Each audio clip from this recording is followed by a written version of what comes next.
espresso machine. No. It's a snow cone maker. That's what it is.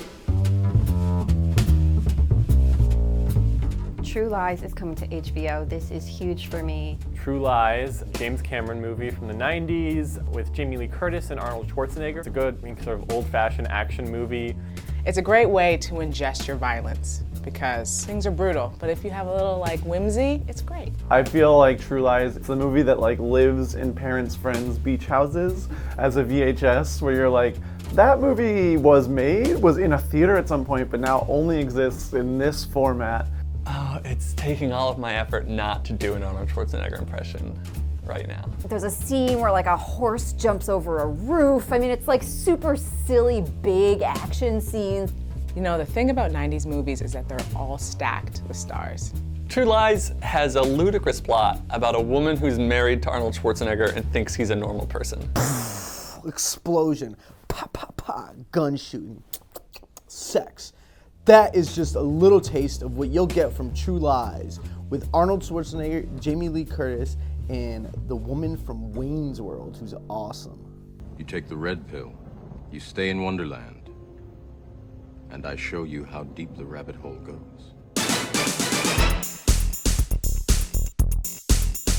If you don't already know what The Matrix is, I don't really know how to help you. Oh, this movie. I would skip school to rewatch this movie. The Matrix is cool. I don't really understand what it's about at all. And I'm speaking as someone who has seen it.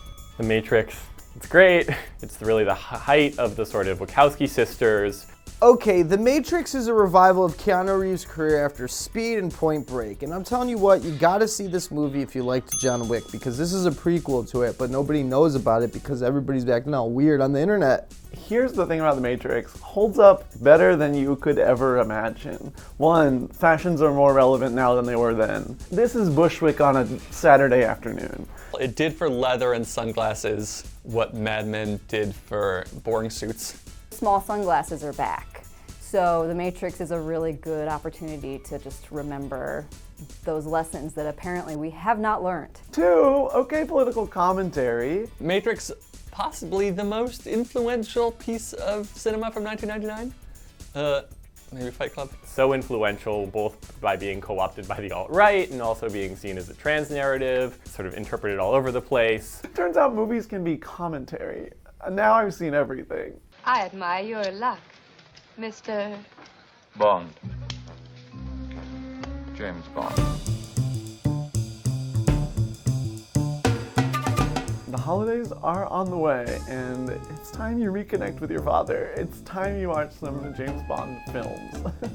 Every James Bond movie is coming to Amazon Prime. Well, I mean, a great chance to go back and watch just sort of like both the evolution of Bond movies and also like the evolution of like conceptions of like what a cool man is.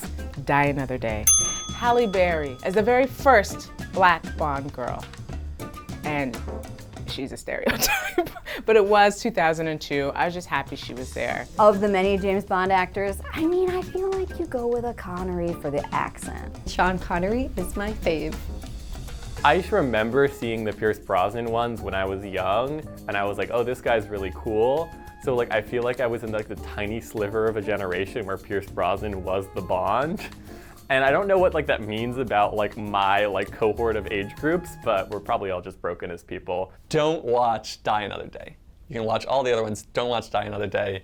It's crap. I watched GoldenEye for the first time like a year ago.